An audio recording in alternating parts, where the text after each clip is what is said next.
بسم اللہ الرحمن الرحیم۔ نماز کے حوالے سے ہمارا آج یہ 8واں لیکچر ہے اور اس میں ہم گفتگو کا آغاز نماز کے آداب سے کریں گے۔ یہ نماز کے کانٹینٹ کا سمجھیے کہ آخری ایسپیکٹ ہے، آخری پہلو ہے جس پر ہم بات کریں گے۔ اس کے بعد نماز اپنے کانٹینٹ یا اپنے مشمولات کے لحاظ سے مکمل ہو جائے گی۔ اس کے بعد نماز کی اقسام ہیں، مختلف قسم کی نمازیں ہیں، ان پر ہم بات کرنا شروع کریں گے۔ کانٹینٹ کم و بیش ہم دیکھ چکے ہیں، اس میں 3 چیزیں ہمارے سامنے آئی ہیں۔ پہلی چیز نماز کی شریعت ہے، جس کے بارے میں نے یہ عرض کیا تھا کہ یہ اجماع اور تواتر کے ساتھ منتقل ہوئی ہے۔ ظاہر ہے کہ یہ دین کا جو مقرر کردہ طریقہ ہے نماز کا، اس کا بیان ہے، دین کا ظاہری ڈھانچہ ہے، نماز کا ظاہری ڈھانچہ ہے، تو یہ جس طریقے سے بیان کیا گیا ہے اس کی پوری طرح پابندی ہونی چاہیے۔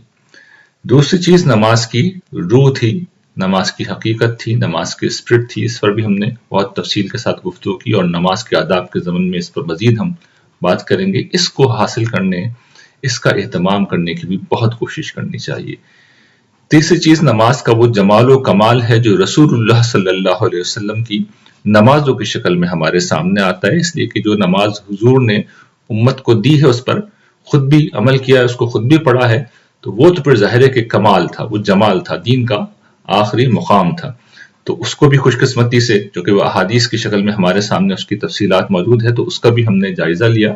البتہ اس میں ایک چیز ایسی ہے جس پر میں توجہ ضرور دلاؤں گا، اور وہ یہ کہ حضور جب اس طرح کی چیزیں حضور سے منسوب ہو کر سامنے آتی ہیں تو اس میں ہمیں ایک چیز نظر آتی ہے کہ حضور توسع کے ساتھ نماز کو ادا کرتے تھے، یعنی بعض اوقات ایک چیز ایک طریقے سے کر لی، بعض اوقات دوسرے طریقے سے کر لی۔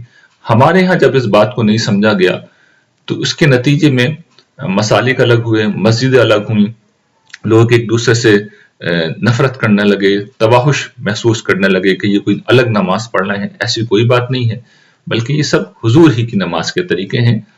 پچھلے لیکچر میں ہم نے نماز میں غلطی کے عنوان سے جب کچھ چیزیں دیکھی تھی تو وہاں یہ جو سجدہ سہو ہے اس کے طریقے میں ہم نے دیکھا تھا کہ کبھی حضور نے اسے نماز کے اندر ادا کیا، کبھی نماز کے بعد ادا کیا، اور جو تلافی ممکن تھی وہ تلافی کر لی، تلافی ممکن نہیں تھی تو سجدہ سہو کر کے نماز کو آپ نے مکمل کر لیا۔ اور اصل جو فوکس ہونا چاہیے، یعنی اس سے معلوم ہوتا ہے، وہ ٹیکنیکل چیزوں پہ نہیں ہونا چاہیے بلکہ نماز کی اسپرٹ کے اوپر ہونا چاہیے۔ اور ہمارے یہاں یہی سانحہ ہوا ہے کہ زیادہ فوکس یا تو ٹیکنیکل چیزوں کی طرف ہو گیا ہے۔ اچھا، ان کی بنیاد پر پھر آپس میں اختلافات بھی ہوتے ہیں، مساجد بھی جدا ہو جاتی ہیں، لوگ ایک دوسرے سے اجنبیت اور وحشت بھی محسوس کرنے لگتے ہیں، بلکہ نفرت اور جھگڑے بھی شروع ہو جاتے ہیں۔ اور پھر اس کا ایک اور پہلو بھی ہے، وہ یہ کہ لوگ پھر نماز میں بہت سی بدعتیں ہیں جو شامل کر دیتے ہیں، اضافے ہیں جو شامل کر دیتے ہیں، تو ان سے تو بالکل بچنا چاہیے۔ اصل نماز شریعت ہے، پھر اس کی اسپرٹ کو ہمیں ملحوظ رکھنا چاہیے، اور پھر جو حضور کا طریقہ ہے، جو اسوہ حسنہ ہے، جو بہترین طریقہ ہے، اس کو ہمیں اختیار کرنے کی کوشش کرنا چاہیے، اور وہ ان روایات کی مدد سے پوری طرح ہمارے سامنے آ جاتا ہے۔ اس تمہید کے بعد اب آئیے آج کے عنوان کی طرف۔ نماز کے آداب میں 2 چیزیں ہیں، ایک نماز کے ظاہری آداب اور دوسرے باطنی آداب۔ ظاہری آداب جو روایات سے ہمارے سامنے آتے ہیں، اور یہ بھی میں واضح کر دوں کہ یہ جو اللہ تعالیٰ کی بارگاہ کا ادب ہے، یہ اللہ تعالیٰ نے خود اس کی تلقین کی ہے کہ اس کو اختیار کیا جائے۔ چنانچہ سورہ بقرہ میں ارشاد فرمایا وَقُومُوا لِلَّهِ قَانِتِينَ، اور اللہ کے حضور نہایت ادب کے ساتھ کھڑے ہو جاؤ، یعنی نماز میں جب اللہ تعالیٰ کے سامنے پیش ہوں تو نہایت ادب کے ساتھ کھڑے ہونا چاہیے۔ تو اس میں کچھ چیزیں ظاہری آداب کی ہیں، کچھ باطنی آداب کی ہیں، ان کو ایک ایک کر کے دیکھتے ہیں۔ پہلی چیز جو روایات سے ہمارے سامنے آتی ہے وہ یہ کہ سلام و کلام سے اجتناب کیا جائے۔ یعنی ایک روایت میں ہمیں یہ چیز ملتی ہے، اس میں بتایا گیا ہے کہ نماز میں کسی کے ساتھ کوئی بات نہ کی جائے، نماز تو صرف تسبیح و تکبیر اور قرآن کی تلاوت ہے، اس میں لوگوں کی بات چیت کی قسم کی کوئی چیز جائز نہیں ہے۔ یہ بات ہے جو سمجھائی گئی ہے۔ اور پھر واقعات ہیں، زید بن ارقم رضی اللہ عنہ کہتے ہیں کہ ہم پہلے نماز میں اپنے ساتھ کے نمازی سے کوئی بات کر لیتے تھے، لیکن وَقُومُوا لِلَّهِ قَانِتِينَ کا حکم جب نازل ہوا تو ہمیں اس سے روک دیا گیا اور خاموشی کے ساتھ نماز پڑھنے کی ہدایت کی گئی۔ بالکل یہ بات واضح ہے کہ پہلے ایک چیز کی اجازت تھی، لیکن اس کے بعد پھر پابند کر دیا گیا لوگوں کو۔ عبداللہ بن مسعود رضی اللہ عنہ کی روایت ہے کہ ہم نماز میں رسول اللہ صلی اللہ علیہ وسلم کو سلام کرتے تو آپ جواب دیتے تھے، لیکن نجاشی کے ہاں سے واپسی پر ہم نے سلام کیا تو آپ نے جواب نہیں دیا۔ ہم نے پوچھا یا رسول اللہ، آپ نماز میں سلام کا جواب دیا کرتے تھے. آپ نے فرمایا نماز میں ایک ہی مشغولیت ہو سکتی ہے. تو یہ نماز کا پہلا ادب ہے کہ سلام و کلام سے اجتناب کیا جائے. یعنی یہ وہ چیزیں ہیں جن کو ہم پورا کرنا اپنی ذمہ داری سمجھتے ہیں. کسی نے سلام کیا تو ہم یہ کہتے ہیں جواب دینا تو ضروری ہے، اور کسی نے کوئی بات کی تو ہم اس کا جواب دینا بھی ایک اخلاقی ذمہ داری سمجھتے ہیں. لیکن یہ واضح کر دیا گیا حضور کی طرف سے کہ نماز میں اس کی بھی گنجائش نہیں ہے. پھر یہ کہ نگاہ کو کہاں رکھنا چاہیے، اسے کہاں کس مقام پہ رکھنا چاہیے، تو اس بارے میں بھی حضور نے ہدایت کی ہے کہ نماز میں ادھر ادھر نہیں دیکھنا چاہیے. ام المومنین سیدہ عائشہ رضی اللہ عنہا کا بیان ہے کہ میں نے رسول اللہ صلی اللہ علیہ وسلم سے اس کے بارے میں پوچھا تو آپ نے فرمایا یہ شیطان کا بندے کی نماز میں سے جھپٹ لینا، یعنی نماز میں ادھر ادھر دیکھنا اصل میں یہ شیطانی عمل ہے. اس لیے کہ پھر ظاہر ہے کہ اس کے نتیجے میں انسان کا دھیان بھٹکتا ہے. نظر جہاں ہوگی اس کا مطلب یہ کہ آپ کا دھیان وہاں پہ ہے. اسی طرح آسمان کی طرف دیکھنے پر بھی نبی صلی اللہ علیہ وسلم نے سخت تنبیہ فرمائی ہے. آپ کا ارشاد ہے لوگوں کا کیا معاملہ ہے کہ نماز میں اپنی نگاہیں آسمان کی طرف اٹھاتے ہیں، وہ اس سے باز آ جائیں ورنہ اندیشہ ہے کہ ان کی نگاہیں اچک لی جائیں گی. یہ حضور نے کسی موقع پہ لگتا ہے کہ لوگوں نے معمول بنا لیا تو بہت سخت تنبیہ کی ہے. لوگ اللہ کی جو بارگاہ کا ادب ہے کہ عجز کے ساتھ نیاز کے ساتھ سر جھکا کے کھڑے ہوں، نگاہیں ان کی جھکی ہوئی ہوں، اس کے بجائے وہ آسمان کی طرف نگاہ اٹھا رہے تھے. تو حضور نے سخت الفاظ میں ان کو تنبیہ کی ہے. پھر وقار، سکون، اطمینان ہونا چاہیے. ایک موقع پہ آپ نے ارشاد فرمائی کیا بات ہے کہ میں تمہیں اس طرح ہاتھ اٹھاتے ہوئے دیکھتا ہوں جس طرح سرکش گھوڑوں کی دمیں اٹھتی ہیں، نماز میں پرسکون رہا کرو. یہ بھی بعض لوگوں کا رویہ ہوگا. تو حضور نے اس کے اوپر بھی سخت تنبیہ کی کہ ادھر ادھر ہاتھ اٹھانے، اشارہ کرنے اس کے باز آ جاؤ، بلکہ پورے ادب کے ساتھ، سکون کے ساتھ، وقار کے ساتھ کھڑے ہو کر نماز ادا کرو. پھر اگر کوئی کام کرنا بہت ضروری بھی ہے تو پھر اس میں بھی احتیاط کرنی چاہیے، بلکہ جو غیر ضروری افعال ہیں ان سے تو بالکل ہی اجتناب کرنا چاہیے. یہ بات حضور نے واضح کی ہے کہ اس نماز میں بال اور کپڑے نہ سمیٹے جائیں. آپ کا ارشاد ہے مجھے ہدایت کی گئی ہے کہ میں 7 اعضاء پر سجدہ کروں اور نماز کے دوران میں اپنے بال اور کپڑے نہ سمیٹوں. یعنی بعض لوگ ہوتے ہیں کھیل کے طور پہ، عادت کے طور پہ یہ کام کر رہے ہوتے ہیں، بار بار بالوں میں ہاتھ پھیر رہے ہیں، بار بار کپڑے سمیٹ رہے ہیں، چادر گر رہی ہے تو اس کو اٹھا رہے ہیں. تو اس کا مطلب یہ کہ آپ کا دھیان وہاں نہیں ہے. تو جو اس طرح کی چیزیں کرنی ہیں، اگر اپنے لباس کو سیٹ کرنا ہے، بالوں کو کرنا ہے تو کر کے آئیے، پہلے سے اہتمام کریں، نماز کے دوران یہ کام نہ کریں. بالکل یکسوئی ہونی چاہیے. اور حضور سے ہمیں یہ بات سامنے آتی ہے کہ کوئی ایسی چیز حضور کے سامنے ہوتی جس سے حضور قلب میں فرق آ جاتا تو حضور اس حوالے سے بہت محتاط تھے. انس رضی اللہ عنہ کی روایت ہے کہ ام المومنین سیدہ عائشہ نے گھر میں ایک پردہ لٹکا رکھا تھا. نبی صلی اللہ علیہ وسلم نے اسے دیکھا تو فرمایا یہ پردہ ہٹا دو، اس لیے کہ اس کی تصویریں نماز میں میرے سامنے آتی رہیں گی. ظاہر ہے کہ ایک چیز اگر پکچر کی فارم میں ہے تو پکچر آپ کو پتہ ہے ہمیشہ توجہ اپنی طرف کر لیتی ہے، جبکہ نماز میں حضور کیا کر رہے ہیں، خدا کے سامنے کھڑے میں. اب اللہ تعالیٰ ظاہر ہے کہ مجسم ہستی تو نہیں ہے، وہ تو پاک ہیں اس طرح کی چیزوں سے. اس کے لیے تصور کو فوکس کرنا پڑتا ہے، اور تصویر سامنے آئے گی تو وہ تصور پھر اس طرح قائم نہیں رہے گا. تو حضور نے یہ احتیاط کی کہ اس طرح کی چیزوں سے بھی اوائڈ کیا، اور ہمیں بھی اس کا اہتمام کرنا چاہیے. اصل میسج کیا ہے؟ فوکس نماز کی طرف ہو. اور ظاہر اس دور میں اگر تصویر نہیں ہو فرض کر لیں سامنے تو آوازیں آ رہی ہوتی ہیں، ان سے بھی بچنے کا اہتمام کرنا چاہیے. پھر اسی طریقے سے یہ بھی سکھایا گیا ہے کہ جو ناگزیر ضرورتیں ہیں، جیسے کھانا ہے تو کھانا کھا لیں تاکہ اطمینان کے ساتھ نماز پڑھیں، اور پھر نماز میں کھانے کا خیال نہ آئے، بلکہ کھانے کے دوران میں آدمی کا دھیان نماز کی طرف رہے. اور اسی طریقے سے حضور نے یہ بھی توجہ دلائی ہے کہ انسان کو اگر واش روم جانا ہے، پیشاب یا پخانے کی ضرورت ہے، حاجت ہے، تو فرمایا کہ اس سے بھی پرہیز کیا جائے. کھانا سامنے ہو یا پیشاب یا پخانہ لگ رہا ہو تو نماز نہیں پڑھنی چاہیے، اس لیے کہ ظاہر ہے کہ پھر آدمی کا دھیان نماز کی طرف نہیں رہتا. تو ان چیزوں سے آپ اندازہ کر سکتے ہیں کہ نماز کتنی اہم چیز ہے کہ آدمی سب چیزوں سے فارغ ہو کے ادھر آئے، اس کا اہتمام کرنا چاہیے. پھر یہ کہ اگر کوئی کام کرنا ناگزیر ہے تو اس میں بھی کم سے کم اشتغال ہو. بیان کیا گیا ہے کہ ایک شخص سجدے کی جگہ مٹی برابر کر رہا تھا. مسجد نبوی میں کیونکہ فرش نہیں تھا، کنکر پڑے ہوئے تھے، تو اس شخص نے ہموار کرنے کی کوشش کی، جگہ کو ٹھیک کرنے کی کوشش کی. تو آپ نے دیکھا تو فرمایا تو میں کرنا ہی ہے تو تو ایک دفعہ کر لو. یعنی بار بار کر رہا ہوگا وہ شخص، بار بار یہ کام کر رہا ہے، گویا کہ تاثر یہ مل رہا ہے کہ وہ نماز نہیں پڑھ رہا. تو حضور نے اس کو پھر توجہ دلائی کہ بھائی اگر یہ ایسے ہی تمہارے لیے مسئلہ ہے، سر میں تمہیں تکلیف ہوگی وہاں پر سر رکھنے سے، تو ایک دفعہ کر لو، یہ بار بار کرنے کی کیا ضرورت ہے. تو یہ حضور نے اسے بہت طریقے سے سمجھایا کہ تمہیں کرنا ہی ہے تو ایک مرتبہ کر لو. اور پھر یہ کہ جس وقت حالت قیام میں ہوں یا قعدے میں ہوں تو اس وقت بھی ظاہری حیت ایسی نہ ہو کہ ادب مجروح ہو. قیام کی حالت میں کوئی شخص پہلو پر ہاتھ نہ رکھے، بعض لوگ رکھتے تھے اس زمانے میں. اسی طریقے سے قعدے میں بیٹھے میں تو بغیر کسی ضرورت کے ہاتھوں کا سہارا، یعنی ہاتھ زمین پر فرش پر رکھ کر بیٹھے میں، تو حضور نے اس سے منع فرمایا ہے کہ نہ قعدے میں بغیر کسی ضرورت کے ہاتھوں کا سہارا لے کر بیٹھیں. اسی طریقے سے جمع ہی لینا، یہ خود چونکہ اس بات کی علامت ہوتی ہے کہ آدمی بیزار ہو رہا ہے، تو اس سے بھی حضور نے روکا ہے. فرمایا تم میں سے کسی کو نماز میں جمع ہی آ جائے تو جہاں تک ممکن ہو اسے روکنے کی کوشش کر لے، ورنہ منہ پر ہاتھ رکھ لے. یہ ویسے بھی کسی مجلس کا ادب نہیں ہے کہ آپ بیٹھے میں ہیں اور جمع ہی لے رہے ہیں، تو اللہ کی بارگاہ میں تو اس کا بہت اہتمام کرنا چاہیے. اور بعض اوقات یہ ذرا سی سستی کی بنا پہ یہ معاملہ ہونے لگتا ہے، تو اس میں کوشش کر کے اپنے آپ کو روکنا چاہیے. اور اس زمن کی ایک اور بڑی اہم چیز یہ ہے کہ انسان اچھا شائستہ مہذب لباس پہنے.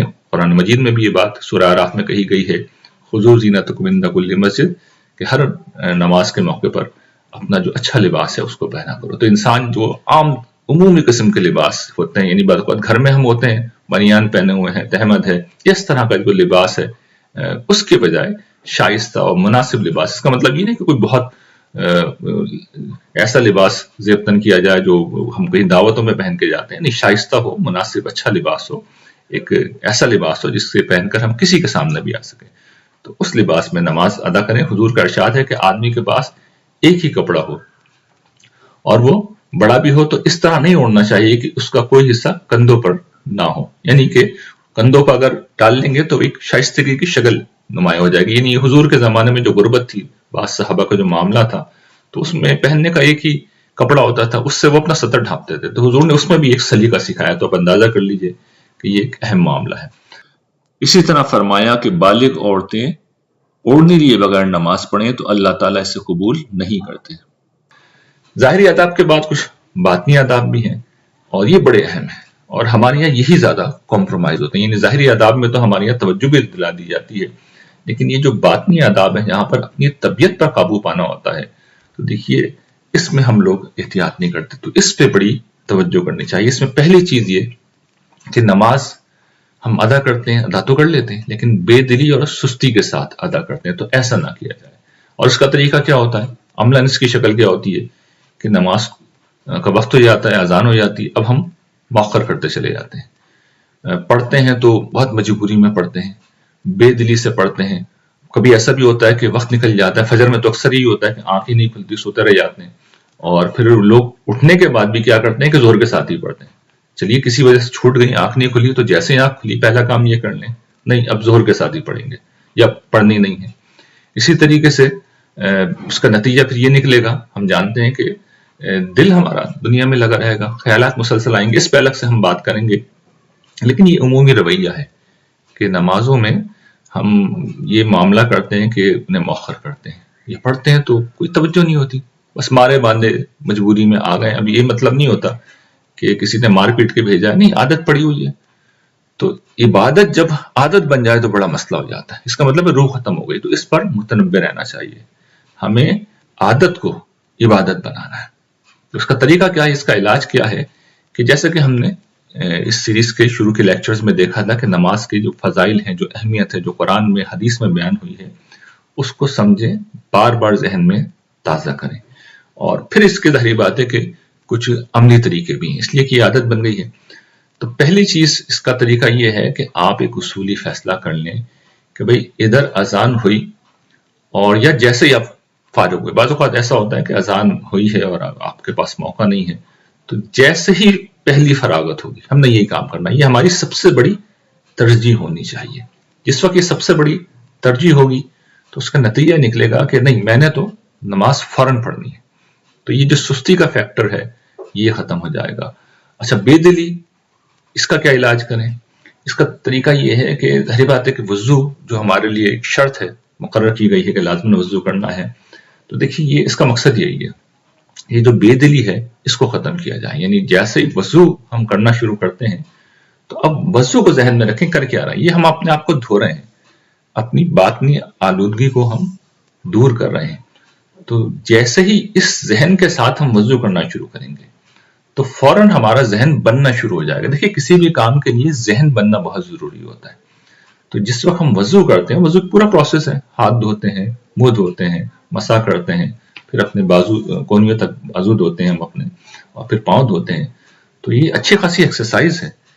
اس ایکسرسائز کو آپ شعور میں ڈال لیں، اور خاص طور پر وہ جو فضیلت بیان کی تھی کہ یہ گناہوں سے انسان کو پاک کرتا ہے وضو، تو فوراً دعا مانگنا شروع کر دیں، یا اللہ جو ہاتھ سے گناہ ہوئے، جو آنکھوں سے گناہ ہوئے، جو منہ سے گناہ ہوئے، یا اللہ جو دماغ میں خیال آتا ہے، جو دل میں آئے، جو پاؤں سے گناہ ہوئے، سب کو معاف کر دیں. تو اب آپ کا ذہن بننا شروع ہوگا.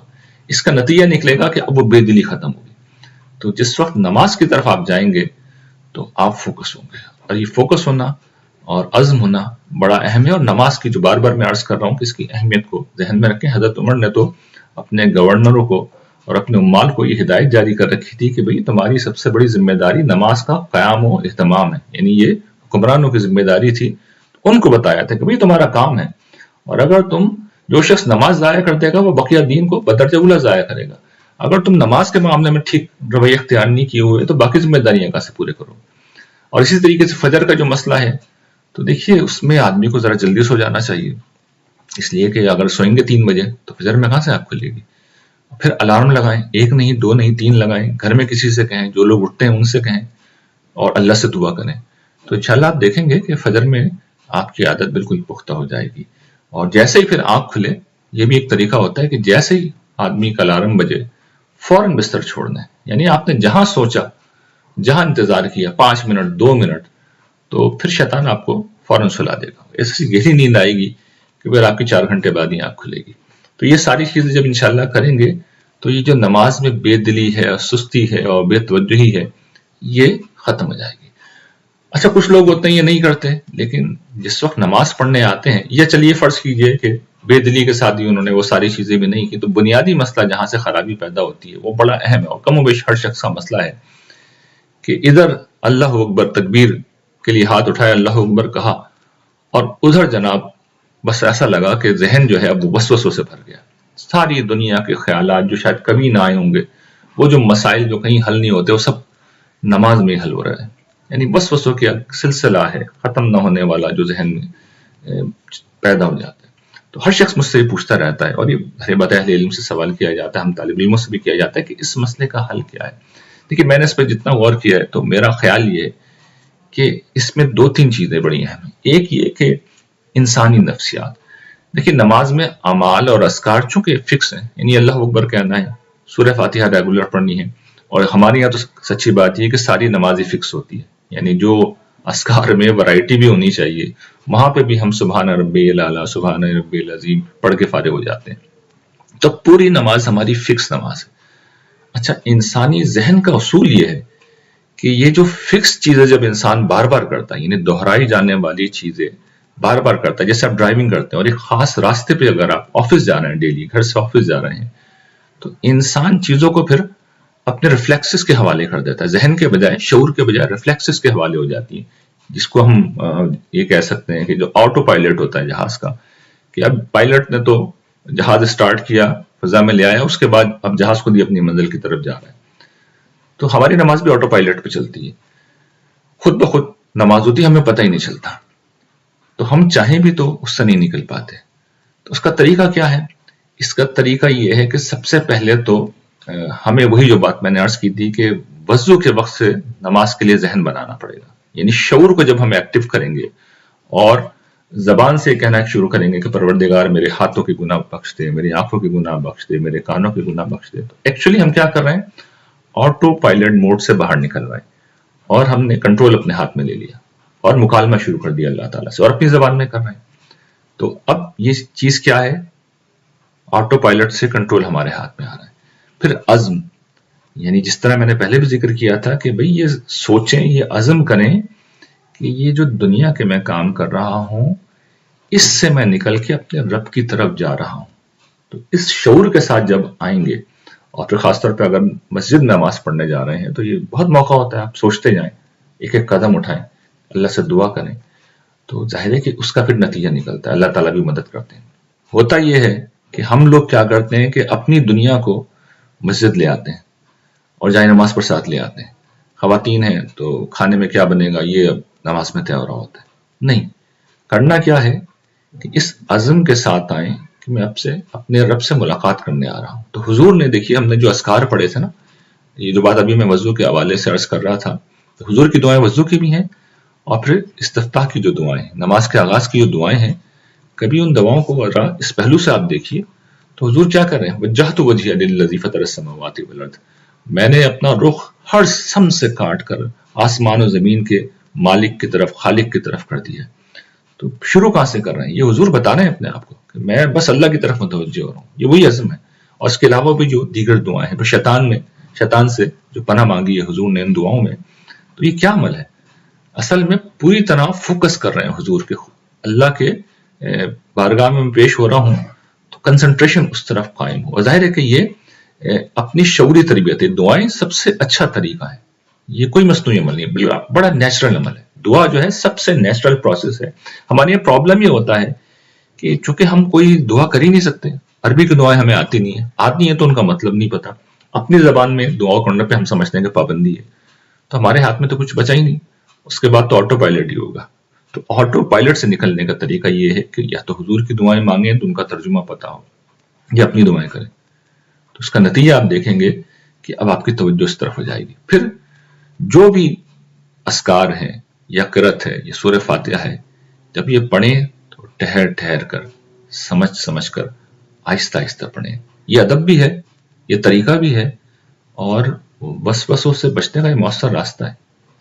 یعنی آپ جس وقت یہ کہیں گے الحمدللہ رب العالمین، اور لمحے بھر کے لیے آپ رکیں، تو اب آپ یہ سوچ رہے ہیں اللہ کا شکر ہے، ساری تعریف اللہ کے لیے جو سارے جہانوں کا پالنے والا ہے۔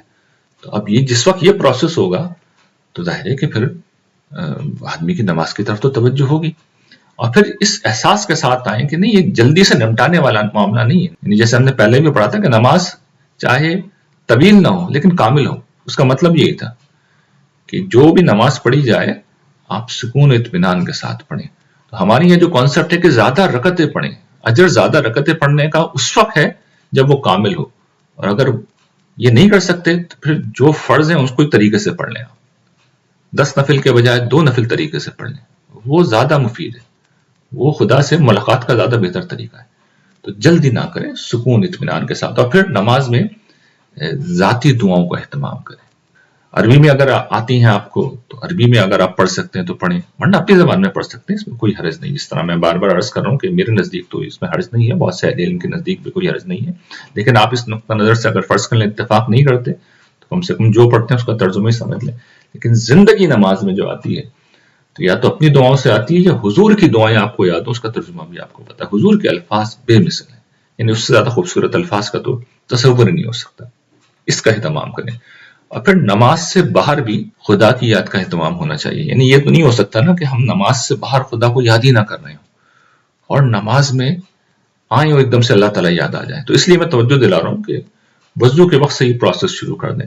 اور حضور کا سب سے اچھا طریقہ ہے، حضور کے سارے معاملات میں دعائیں تھیں، گھر میں آ رہے ہیں، گھر سے جا رہے ہیں، بلکہ مسجد کے اندر آنے یعنی کہ پچھلی دفعہ ہم نے دیکھی تھی دعائیں تھیں، مسجد میں جس وقت آ رہے ہیں اس وقت دعا مانگ رہے ہیں، خدا کی یاد کا پروسیس تو شروع ہو گیا۔ نماز میں تو وہ اپنے کمال پہ پہنچے گا۔ تو جب اس کا اہتمام کریں گے تو انشاءاللہ آپ دیکھیں گے کہ نماز بہترین ہو جائے گی۔ پھر نماز کی اہمیت جس وقت ہم پر واضح ہوگی اور اسے ہم سمجھ کے پڑھ رہے ہیں تو دیکھیے پھر ہوگا کیا۔ یعنی آدمی کو پتہ ہونا چاہیے نا کہ کیا چیز ہے، آپ کو پتہ ہونا چاہیے نماز خدا سے ملاقات کا نام ہے، یہ خدا سے گفتگو اور اس سے مکالمے کا نام ہے، یہ اس کے حضور عبدیت اور اطاعت کا بنیادی اظہار ہے، آدمی کو پتہ ہونا چاہیے۔ اور یہ طلب ہدایت کی دعا ہو، یعنی آپ اپنے مسئلے لے کے اللہ تعالیٰ کی بارگاہ میں آ رہے ہیں۔ بھئی اگر کام میں آپ لگے میں ہیں، پھنسے میں ہیں، تو نماز میں جا کے کام آسان کرنے کی دعا کریں۔ جو کام آپ 4 گھنٹے میں نہیں کر سکتے اللہ تعالیٰ آدھے گھنٹے میں کروا دیں گے۔ اسی طریقے سے اصل میں تو وہاں پر ہم آخرت کے لیے آتے ہیں نا، تو جو سب سے اہم دعا سورہ فاتحہ جو بار بار پڑھی جاتی ہے، زندگی میں سب سے زیادہ پڑھی جانے والی دعا ہے، نماز میں ہم کم سے کم 17 دفعہ تو پڑھتے ہیں فرضوں میں، اس کے علاوہ نوافل پڑھیں تو اور بھی زیادہ ہے. تو ہدایت مانگ رہے ہیں. یہ ہدایت آخرت کے پہلو سے بھی ہے، دنیا کے پہلو سے ہے. ایاک نعبد و ایاک نستعین، ہم مدد بھی مانگ رہے ہیں اللہ سے. تو نماز کی جب یہ اہمیت واضح ہے کہ بھائی یہاں جا کر تو میں اللہ تعالیٰ سے اپنے مسائل حل کروا رہا ہوں، جو پریشانی ہے ان کو دور کرا رہا ہوں، چیزوں کو آسان کرا رہا ہوں، تو ظاہر ہے کہ پھر آدمی کے اوپر جب یہ اہمیت واضح ہوگی تو اس کو امپورٹنس دے گا، ڈیو امپورٹنس دے گا. اور پھر ظاہر ہے کہ آخرت کی نجات ہمارا مسئلہ ہے. قرآن مجید میں جس وقت ہم دعا مانگتے ہیں سورہ فاتحہ میں، تو قرآن مجید اس کا جواب دیتا ہے. اور قرآن مجید کو جتنا زیادہ یاد کریں گے، اس کو بھی عادت بنائیے کہ زیادہ سے زیادہ قرآن یاد ہو، شوق ہونا چاہیے. پوری زندگی قل اللہ کے سہارے نہیں گزارنی چاہیے، یہ چاروں قل کے سہارے نہیں گزارنی چاہیے، بلکہ کچھ اور قرآن یاد کریں. اور جو قرآن یاد کریں اس کا ترجمہ بھی یاد کر لیں، تو آپ کی نماز اتنی خوبصورت ہو جائے گی، اس کا آپ کو اس کا اندازہ نہیں. تو اس کو سمجھ لیجئے کہ نماز اصل میں صراط مستقیم مانگنے کی جگہ ہے، خدا سے ملاقات ہے. اور یہ جو صراط مستقیم ہے یہ دنیا میں بھی خیر دیتی ہے اور آخرت میں بھی جنت کی منزل تک لے کے جائے گی. ایک اور آخری بڑا اہم جو معاملہ ہے وہ یہ کہ نماز کو دکھلاوے سے پاک رکھا جائے، ریاکاری سے پاک رکھا جائے. ریاکاری دیکھیے نماز ہی کو نہیں، ہر نیکی کو کھا جاتی ہے. یہ ایسی خوفناک چیز ہے، یعنی کہ اللہ کے بجائے ہم لوگوں کو خوش کرنا چاہ رہے ہیں. اسی لیے اس کو شرک اصغر کہا گیا ہے کہ گویا کہ اللہ کی عبادت میں کسی اور کو شریک کرنا ہے. تو نماز کو بالکل خالص رکھیں، اور خاص طور پہ جب ان آداب کے ساتھ نماز پڑھی جاتی ہے تو پھر نماز میں ایک جمال پیدا ہوتا ہے، کمال پیدا ہوتا ہے. یہ آدمی مجموعی طور پر نیک ہے، کوئی عالم ہے اور اس کی نماز آلریڈی اچھی ہے، تو جب وہ پڑھے گا تو ظاہر ہے کہ اس کی نماز میں پھر ایک خاص تاثیر ہوگی، اس کی اپیرنس ایک خاص ہوگی، اس میں کچھ طوالت ہوگی، اس میں کاملیت کے پہلو ہوں گے، اب لوگ دیکھ رہے ہوں گے. تو یہاں سے احساس ہوتا ہے کہ یار لوگ دیکھ رہے ہیں، مزہ آ رہا ہے، میں متقی ہوں، میں پرہیزگار ہوں، لوگ سمجھ رہے ہیں میں اللہ سے کتنا قریب ہوں، اسے کہیں گے کہ کیا نیک آدمی ہے. تو یہ بڑا رسکی بزنس ہے، بہت رسکی بزنس ہے. نیک لوگوں کو تو بہت محتاط رہنا چاہیے. اس کا سب سے اچھا طریقہ یہ ہے کہ فرض آپ سب کے ساتھ پڑھیں، نوافل میں الگ ہو جائیں.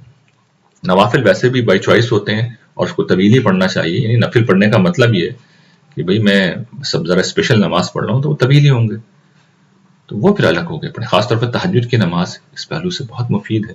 لیکن مسئلہ یہ ہوتا ہے کہ اس کو بھی لوگ ذریعہ بنا لیتے ہیں، اشارے کنائے سے بتا دیتے ہیں کہ جی میں تو تہجد گزار ہوں.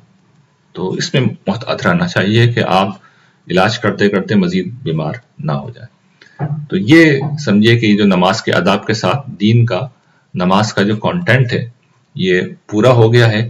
اب اس کے بعد ہم کچھ اور نمازوں کو دیکھیں گے جو نمازوں کی اقسام ہیں، یعنی اصل نماز کے میں اب کچھ اضافے ہیں، مزید نمازیں ہیں جو دی گئی ہیں. اس میں سب سے پہلی نماز جمعے کی نماز ہے، اور یہ نماز جس کا ذکر قرآن مجید میں بھی سورہ جمعہ میں اس طرح آیا ہے، یا ایھا الذین آمنوا اذا نودی للصلاۃ من یوم الجمعۃ فاسعوا الی ذکر اللہ وذروا البیع ذلکم خیر لکم ان کنتم تعلمون فاذا قضیت الصلاۃ فانتشروا فی الارض وابتغوا من فضل اللہ واذکروا اللہ کثیرا لعلکم تفلحون. ایمان والو، جمعے کی نماز کے لیے اذان دی جائے تو اللہ کے ذکر کی طرف دوڑو اور خرید و فروخت چھوڑ دو، یہ تمہارے لیے بہتر ہے اگر تم جانتے ہو. اور پھر جب نماز پوری ہو جائے تو زمین میں پھیل جاؤ اور اللہ کا فضل تلاش کرو اور اللہ کو بہت زیادہ یاد کرتے رہو تاکہ تمہیں فلاح نصیب ہو. دیکھیں یہاں پر ریلیشن بھی واضح ہو گیا کہ ذکر کثیر ہے نماز اور یہ اللہ کا ذکر ہے. چنانچہ جب اذان دی جائے تو اللہ کی یاد کی طرف، ذکر کی طرف دوڑو. یہ اصل اسپرٹ بھی ہے نماز کی، ہم بیان کر چکے ہیں، یہ مقصد بھی ہے. تو توجہ دلا دی قرآن مجید نے. اچھا، اس کے بعد اس کی شریعت بھی میں چاہوں گا بیان کر دوں کہ اس میں چونکہ شریعت ہمیں پڑھنی ہے اور اس میں بعض مسائل ہیں ہماری جو خاص طور پہ ہوتے ہیں، تو میں چاہتا ہوں کہ اس پہ بھی توجہ دلا دی جائے. دیکھیے نماز ویسے اجتماعی عبادت ہے، یعنی ہم عام طور پر جماعت سے نماز پڑھتے ہیں، لیکن باقی جو جماعت سے پڑھنا ہے نماز کا وہ فضیلت ہے. جمعے کی نماز جماعت سے پڑھنا فضیلت نہیں ہے، یہ ضروری ہے. یعنی یہاں پر تو آپ کے پاس عذر ہونا چاہیے کہ ہم نہیں آ سکتے، ورنہ سارے مردوں کو آنا ہے. تو اس میں پھر ظاہر ہے کہ وہ جو صف بندی عام جماعتوں میں ہوتی ہے یہاں پہ بھی ہوتی ہے، اور زیادہ ہوتی ہے اس لیے کہ بہت لوگ ہوتے ہیں. ہم نے دیکھا ہے کہ جمعے کے دن صف بندی میں بڑے مسائل ہوتے ہیں.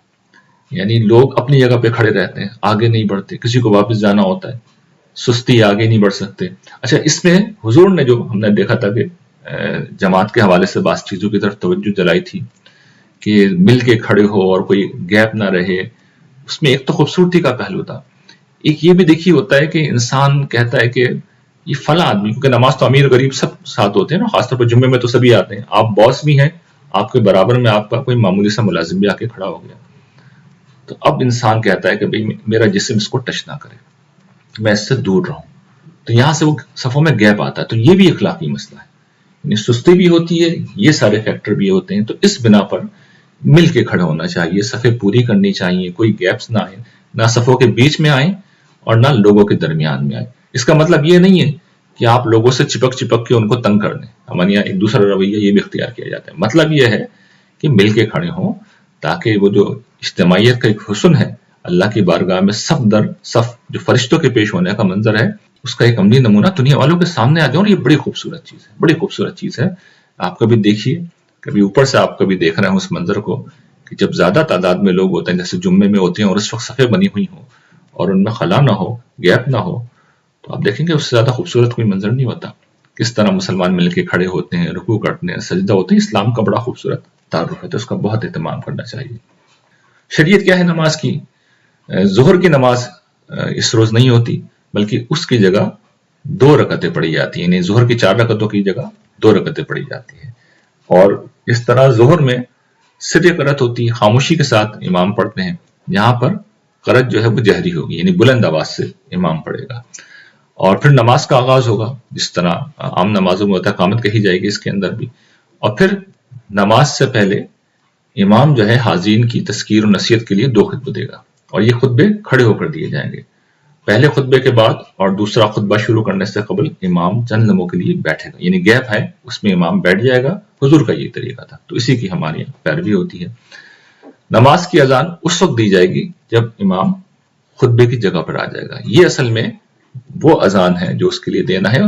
ایک اذان ہماری اور بھی دی جاتی ہے، جو پہلے دی جاتی ہے وہ حضرت عثمان کے زمانے سے اس لیے شروع ہوئی تھی کہ لوگوں کو اطلاع مل جائے، کیونکہ جو بازار میں لوگ ہوتے تھے اور مدینہ چونکہ بڑا ہو گیا تھا، تو لوگوں تک بروقت اطلاع پہنچانے کے لیے ایک اذان وہاں دے دی جاتی تھی، تو جمعے میں 2 اذانیں نہیں ہوتی، اصل میں اطلاع دینا مقصود تھا، تو ایک اس وقت دے دی گئی تھی، اور اصل جو اذان ہے وہ یہ ہے جب امام خطبے کی جگہ پر آ جائے گا۔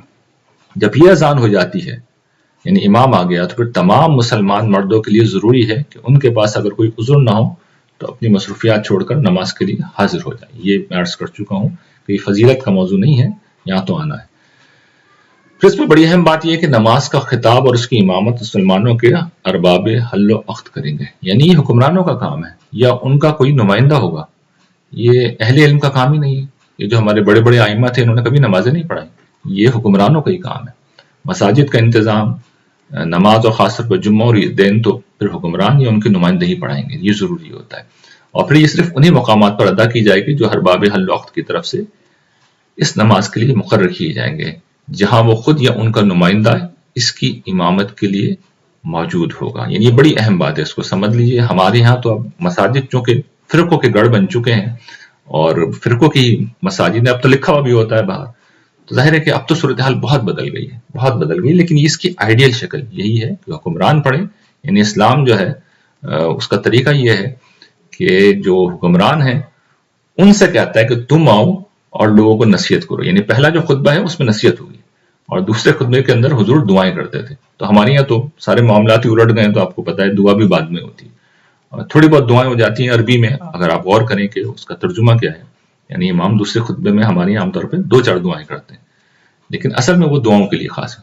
اور پہلے خطبے میں نصیحت ہوگی، تو حکمران آ کے نصیحت کر رہا ہے، جب نصیحت کرے گا تو ایسے خود بھی عمل کرے گا، تو یہ دین کا ایک طریقہ ہے معاملات کی اصلاح کا۔ اچھا، حضور نے اس میں جو چیزیں ہمیں بتائی ہیں وہ بھی میں آپ کے سامنے رکھ دوں، یعنی روایات میں کیا تفصیل آتی ہے۔ لوگوں کی تذکیر و نصیحت اور اجتماعی عبادت کے لیے انبیاء علیہ السلام کے دین میں اصلاً یہی دن مقرر کیا گیا تھا، یہ بات بیان کی گئی ہے، اور پھر تاریخی طور پہ بھی معلوم ہے کہ حضور کی بعثت سے پہلے قصہ بن کلاب جو ان کا سمجھے کہ بانی تھا قریش کا، تو وہ قریش کے لوگوں کے اجتماع سے خطاب کیا کرتا تھا، اجتماع کرتا تھا اور پھر ان سے گفتگو کرتا تھا۔ پھر حضور نے اس دن کے متعلق بتایا ہے کہ آدم کی تخلیق اسی دن ہوئی، اسی دن وہ باغ میں داخل کیے گئے، اسی دن اس سے نکالے گئے، اور قیامت بھی اسی دن برپا ہوگی۔ یہ نہیں جمعے کے بارے میں حضور نے بیان کیا ہے کہ جمعے کے دن ہی قیامت آئے گی۔ تو یہ اہمیت ہے اس دن کی، اور ظاہر ہے کہ اس کا مطلب ہے آدمی کو بہت الرٹ رہنا چاہیے اس دن، اللہ کی طرف بہت متوجہ ہونے کا دن ہے۔ یہ جو بنی اسرائیل تھے، آپ کو پتا ان کے لیے تو یوم السبت پورا دن ہی مخصوص تھا، لیکن مسلمانوں کے لیے کم سے کم یہ جمعے کی نماز کا جو وقت ہے اس کو فکس کر دیا گیا ہے کہ وہ کچھ نہیں کر سکتے، اللہ تعالیٰ کی طرف متوجہ ہو جائیں اور اس کی عبادت کریں۔ لیکن اس کی خصوصیت کیا ہے؟ آپ نے فرمایا کہ ایک گھڑی اس دن میں ایسی آتی ہے جس میں بندہ مومن اگر اپنے پروردگار سے کسی خیر کا طالب ہو تو وہ اسے دے دیا جاتا ہے۔ بہت بڑی بات ہے کہ جمعے میں یعنی توجہ دلانا ہے کہ اللہ کی طرف متوجہ رہو، مانگتے رہو، اس لیے کہ کوئی گھڑی آتی ہے جب اللہ تعالیٰ جو مانگتے ہو دے دیتے ہیں۔ پھر آپ نے توجہ دلائی لوگوں کو اس دن کی، جو ایک تو اس کی اہمیت ہے، تو ایک اس کے بارے میں حضور نے وعید بھی دی ہے۔ فرمایا کہ اگر جمعے کے لیے نہیں آئیں گے تو ان کے دلوں پر مہر لگا دی جائے گی اور وہ غافل ہو کر رہ جائیں گے۔ اور پھر فرمایا کہ اس کے برخلاف جو لوگ غسل کر کے پاکیزہ ہو کر اور پوری تزئین کے ساتھ نماز کے لیے پہنچیں گے، پھر دو آدمیوں کے درمیان گھس کر بیٹھنے کی کوشش نہیں کریں گے، اور اللہ تعالیٰ جتنی توفیق دے گا اس کے لحاظ سے نماز پڑھیں گے اور خاموشی کے ساتھ امام کا خطبہ سنیں گے۔ انہیں آپ نے بشارت دی ہے کہ ایک جمعے سے دوسرے جمعے تک جو گناہ انہوں نے کیے ہوں گے اللہ تعالیٰ انہیں معاف کر دے گا۔ کتنی غیر معمولی بات ہے، لیکن مطلب پھر سمجھ لیں، وہ گناہ جو کبائر نہ ہے، وہ گناہ جس میں حق تلف نہ ہوا، جہاں پر تلافی نہ کرنی ہو۔ تلافی اگر کرنے والے گناہ ہیں تو پھر تلافی کرنی ہوگی۔ یہ میں بار بار چونکہ واضح کرتا رہا ہوں تو اس کی تفصیل کی ضرورت نہیں ہے۔ پھر آپ نے لوگوں کو متوجہ کیا کہ جمعے کے دن فرشتے مسجد کے دروازے پر کھڑے ہو جاتے ہیں اور لوگ جس ترتیب سے آتے ہیں اسی لحاظ سے ان کا نام لکھتے ہیں۔ چنانچہ بہت سویرے آنے والوں کی مثال اس شخص کی سی ہے جو اونٹ قربانی کے لیے بھیجتا ہے، پھر جو گائیں بھیجتا ہے، پھر جو مینڈا بھیجتا ہے، پھر مرغی، پھر انڈا۔ اس کے بعد جب امام خطبے کے لیے آ جاتا ہے تو وہ اپنے دفتر لپیٹ کر اس کی نصیحت سنتے ہیں۔ توجہ کے دلانا ہے حضور کے امام کے آنے سے پہلے تم آ جاؤ، جتنا جلدی آؤ گے اتنا اچھا ہوگا۔ اس کو ایک تمثیل سے سمجھائے۔ اب اس سے یہ بحث نہیں پیدا ہونی چاہیے کہ مرغی اور انڈے کی قربانی جائز ہے یا ناجائز ہے۔ سمجھا یہ رہے ہیں کہ یہ گویا کہ جس طرح کا تم انفاق کرتے ہو اس کے لحاظ سے یہ اجر ہے۔ اور پھر چونکہ حکمرانوں کی ذمہ داری ہے کہ یہ خطبہ دیں، تو پھر حضور نے ان کو سمجھایا ہے کہ نماز لمبی پڑھائیں، خطبہ مختصر دیں، یعنی لمبی لمبی تقریریں نہ کریں۔ حضور بہت مختصر گفتگو کرتے تھے، چند منٹ کی گفتگو بھی بہت مؤثر ہو جاتی ہے۔ تو حضور نے یہ تلقین کی، خود بھی یہی کیا ہے، فرمایا کہ یہ آدمی کے سمجھدار ہونے کی علامت ہے، یعنی اس کی نماز لمبی ہو اور خطبہ اس کا مختصر ہو۔ اس کے بعد آخری چیز جو آج ہم دیکھیں گے وہ عیدین کی نماز ہے۔ عیدین کی نماز آپ کو پتا ہے کہ سال میں 2 دفعہ آتی ہے، عید الفطر اور عید الاضحیٰ کے دن۔ تو اس کا جو شریعت میں طریقہ یہ ہے کہ طلوع آفتاب کے بعد اور زوال سے پہلے، یعنی سورج نکل چکا ہو اور ابھی ڈھلنا شروع نہ ہوا ہو، اس سے پہلے وہ جمعے کی طرح کا ایک اور اجتماعی، یعنی ایک جمع ہو جائیں گے اجتماعیت کے طور پر، اور وہاں پر اس نماز کو کس طرح ادا کریں گے۔ اس میں شریعت کیا ہے، یہ نماز جس طرح جمعے میں 2 رکعت ہیں، یہ بھی 2 رکعت پڑھی جائے گی۔ وہ ظہر کی جگہ پڑھی جا رہی ہے، ظہر اس روز نہیں پڑھی جائے گی، یہ اضافی طور پہ پڑھنی ہے۔ 2 رکعت پڑھی جائے گی اور دونوں رکعتوں میں قرات جہری یعنی بآواز بلند ہوگی۔ قیام کی حالت میں نمازی چند زائد تکبیریں کہیں گے۔ یہ اس میں وہ چیز ہے جو پچھلی نمازوں سے مختلف، اس کی تفصیل آگے آتی ہے۔ اور اس نماز کے لیے نہ اذان ہوگی نہ اقامت کہی جائے گی، یعنی لوگوں کو خود ہی آنا ہوگا، لوگوں کو پتہ ہونا چاہیے کہ اسپیشل نماز ہے۔ اس میں بھی 2 خطبے دیے جاتے ہیں، لیکن نماز کے بعد، جمعے میں نماز سے پہلے تھے۔ یہ اسی طرح کھڑے ہو کر دیے جائیں گے، پہلے خطبے کے بعد دوسرا خطبہ شروع کرنے سے قبل امام چند لمحوں کے لیے بیٹھے گا۔ بالکل وہی چیز ہے، صرف جمعے میں پہلے ہوتے ہیں، یہ بعد میں ہوں گے۔ اور پھر وہی بات، اس نماز کا خطاب یعنی تقریر اور اس کی امامت بھی نماز جمعہ کی طرح مسلمانوں کے ارباب حل و عقد ہی کریں گے۔ اور پھر یہ انہی مقامات پر ادا کی جائے گی جو ارباب حل و عقد یعنی حکمرانوں کی طرف سے یا ان کے نمائندوں کی طرف سے اس نماز کے لیے مقرر کیے جائیں گے۔ یہ ہمارے جو طریقہ ہوتا ہے کہ ہر مسجد جامع مسجد ہے، ہر جگہ عید کی نماز ہو رہی ہے، یہ تصور نہیں ہے، اسلام میں یہ تصور نہیں ہے۔ تو یہ نہیں ہوگا، بلکہ اگر اصل نماز قائم کرنی ہے تو اس کا طریقہ یہ ہے، حکمران پڑھائیں گے، ان کے نمائندے پڑھائیں گے، انہی کی مقرر کی ہوئی جگہ پہ پڑھائی جائے گی، اور سب لوگوں کو وہاں آنا ہوگا۔ دیکھیے علماء کو تقریر کرنی ہے، ہر مسجد ان کی ہے، وہ جہاں چاہیں ستون سے ٹیک لگائیں گفتگو شروع کر دیں تو جو ان کو سمجھنے والے سننے والے وہ لوگ آ جائیں گے. لیکن یہ جو مسند ہے، یہ جو ممبر ہے، یہ جگہ تو حکمرانوں کی ہے، یہ ان کی ذمہ داری ہے، تو وہ گفتگو کریں گے. پھر اس میں دو چیزیں ہیں جو بس تھوڑی سی توجہ طلب ہیں. ایک یہ کہ اس میں جو زائد تکبیرات ہیں، ہمارے اس میں بھی اختلاف ہو گیا کہ کتنی تکبیریں کہنی ہیں، تو اس کی مختلف تعداد ہیں. حضور سے روایتوں سے معلوم ہوتا ہے کہ نبی صلی اللہ علیہ وسلم نے بعض موقعوں پر پہلی رکعت میں 7، دوسری میں 5 اور بعض موقعوں پر دونوں رکعتوں میں 4 تکبیریں کہیں. تو اب یہ جو ہماری الگ الگ طریقے ہیں، ایسا نہیں ہے کہ کوئی اپنی طرف سے لوگوں نے ایجاد کی ہیں فقہا نے، نہیں، حضور کے طریقے ہیں. تو جس طریقے سے چاہیں آپ نماز پڑھ لیں. اصل یہ ہے کہ یہ جو قرآن میں کہا گیا عید کے موقع پر، رمضان کی جہاں پہ آیتیں ہیں روزے کی، کہ اللہ کی کبریائی بیان کرو، تو حضور نے نمازوں میں اس کو پھر شامل کر دیا. اور پھر خواتین کو بہت اہتمام کے ساتھ کہا گیا ہے کہ اس میں ضرور آئیں. ام عطیہ کی روایت ہے کہ رسول اللہ صلی اللہ علیہ وسلم نے حائضہ عورتوں کے بارے میں بھی فرمایا، یعنی اگر عورتیں نماز نہیں پڑھ سکتی، انہوں نے پوچھا ہوگا تو آپ نے فرمایا کہ وہ ضرور آئیں چاہے وہ نماز نہ پڑھیں، لیکن مسلمانوں کی جماعت اور ان کی دعا میں ضرور شامل ہو جائیں. ہمارے لیے تو یہ تصور ہی اجنبی ہے، لیکن اس کا بہت اہتمام ہونا چاہیے کہ خواتین اجتماعیت سے جڑیں. اور اب تو پراپر جگہ کا انتظام ہو سکتا ہے، الگ جگہ بن سکتی ہے، اور نہ بھی بنے تب بھی سیپریشن کے ساتھ یہ سارا معاملہ ہو سکتا ہے. ہمارے ہاں کوئی مشکل مسئلہ نہیں رہا. اور ظاہر بات ہے جب خاص جگہ بنیں گی عید کی نماز ادا کرنے کے لیے تو وہاں پر یہ سارا معاملہ کیا جا سکتا ہے، اور جب حکومت چاہے تو یہ سب کچھ ہو سکتا ہے. تو یہ وہ چیزیں تھیں جن کا آج ہم نے مطالعہ کیا ہے. یہ سلسلہ انشاءاللہ جاری رہے گا. وآخر دعوانا ان الحمد للہ رب العالمین.